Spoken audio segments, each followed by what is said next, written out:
Karma is a beautiful thing, but it is so much better when it is delivered to a terrible person like JD Vance. And that is exactly what we saw today in a humiliating moment for Vance that was very well deserved. He was booed and run out of town on vacation in San Diego. It was a total humiliation that we are going to get into. But before we do, if I could quickly ask you to leave a like on this video, and if you haven't already and you enjoy our channel, to hit that subscribe button, because it goes a long way in supporting the work that we're doing on this channel. Now, before we can get into the video of Vance being humiliatingly booed, I want to start with the reason for these boos, and it is Donald Trump and Vance's complete ignoring of the crisis in Texas right now that Jessica Tarlov perfectly broke down right here.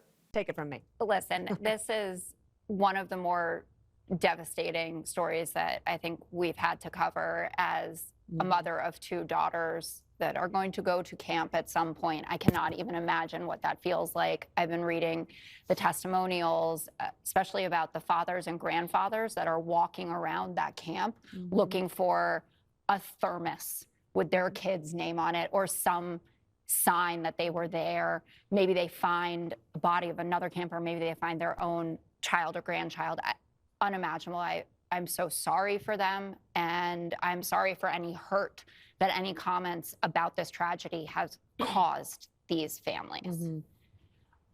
I don't think that talking about preparedness or what might have helped qualifies as impugning the memory of those that have been lost or detracting from the thoughtful conversation that needs to take place, because this river has been flooding for a very long time. There are a number of instances in this. And we were here around the table when Hurricane Helene struck, and I did not hear Jesse Waters, who I'm thrilled is back around the table, saying that Donald Trump should stop spreading lies about the Biden administration and the FEMA funds. Trump came out and he said, they're giving your FEMA dollars to illegals. They're housing them with your FEMA dollars. Then he said, you're only going to get $750 from FEMA, which was a complete lie. And there are Republican officials who have testified to the fact that people did not get their FEMA assistance because of what Trump and other Republicans were saying. You also don't need to trust or go to Democrats to politicize it. You can look at this GOP state rep, Wes Verdell, who said that he would have voted differently on a bill that was before the House last year. I think it was House Bill number 13, that was going to add more money for disaster response and better alert systems, radio towers, et cetera. There are over $54 billion in identified needs in terms of disaster resistance when it comes to these kinds of flash floods that state officials are asking for, and the GOP legislature has rejected them. That is something that they can work on to move forward and hopefully avoid a tragedy like this again. And well, Kellyanne, I think Jessica is so spot on in her assessment of what is a complete tragedy in Texas. This idea that criticizing political decisions that led to the loss of life is some political step too far that Democrats seeking to prevent tragedies like this in the future are taking is absolutely laughable, especially when, like Jessica said, all Donald Trump wanted to do when we saw Hurricane Helene rip through Georgia and North Carolina was politicize the tragedy. That is all he cared about. That is all Donald Trump did. And now, in a moment in which he needs to respond to a tragedy, something that he has always failed to do, he's completely silent. And when he addresses it, he's talking about stripping FEMA funds. We saw when Helene ripped through Georgia, Donald Trump went immediately to the site to make it a whole political show. And what that ended up doing, in fact, was actually making it more difficult to get resources to those who needed it on the ground because of the imposition of Trump being there. And now he's doing nothing.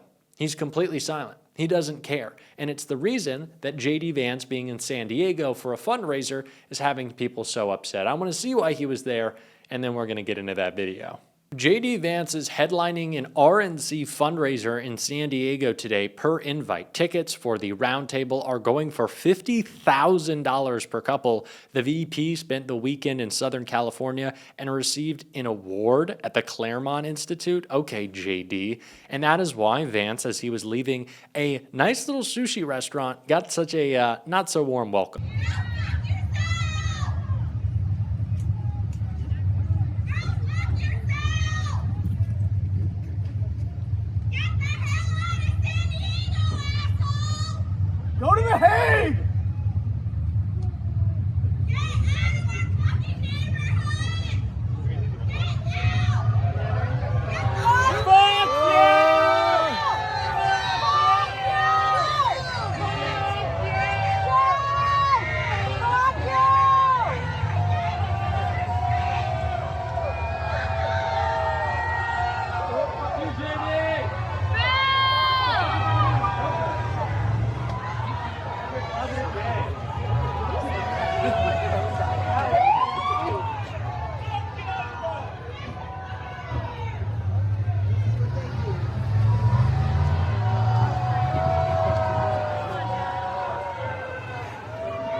out of here.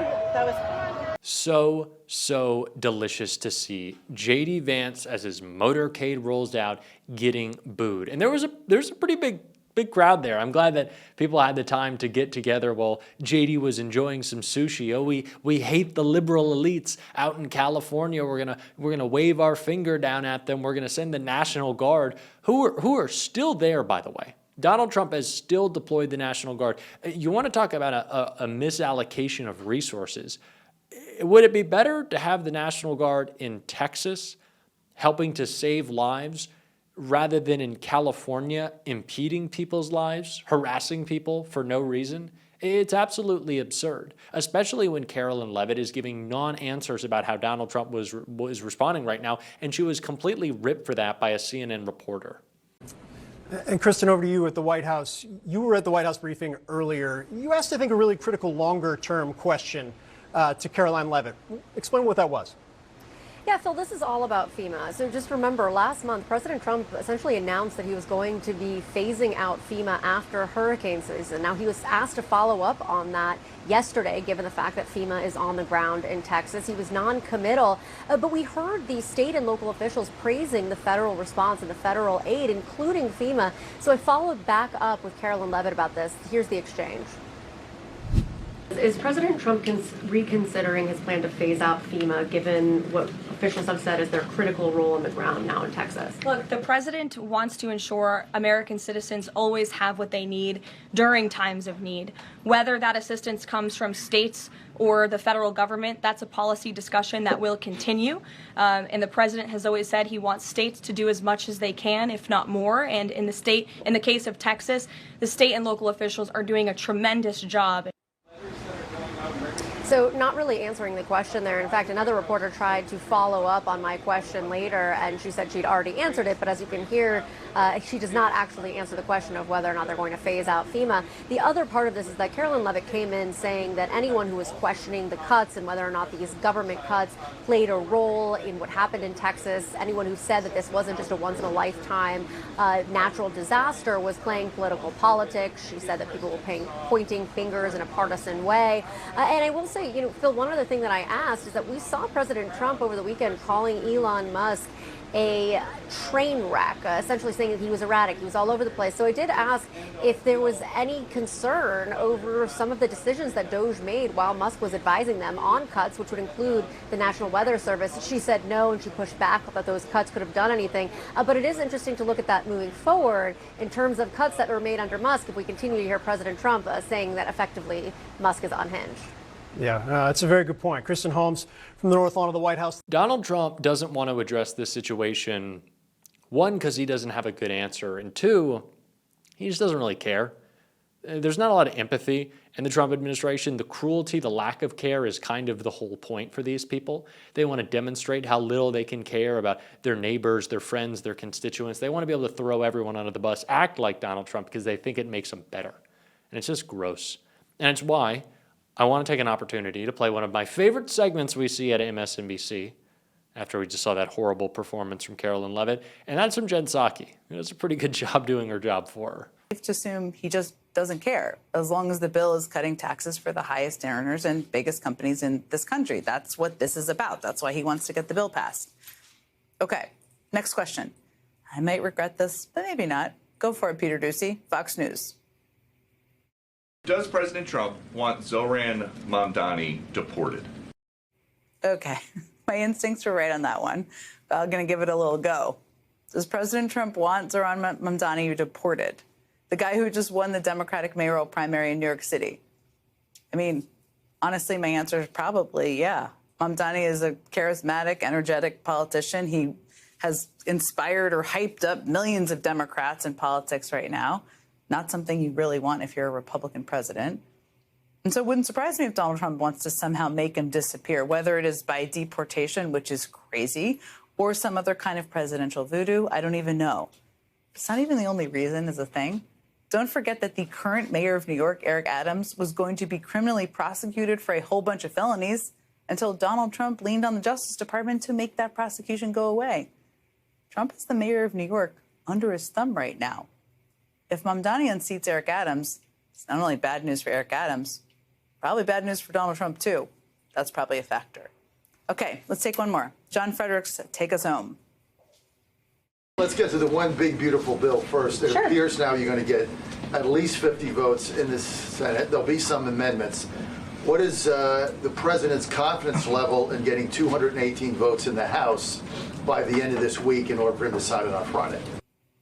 I mean, we're not in a sane political universe, John, but let me just start by saying in a sane political universe, it shouldn't be high at all.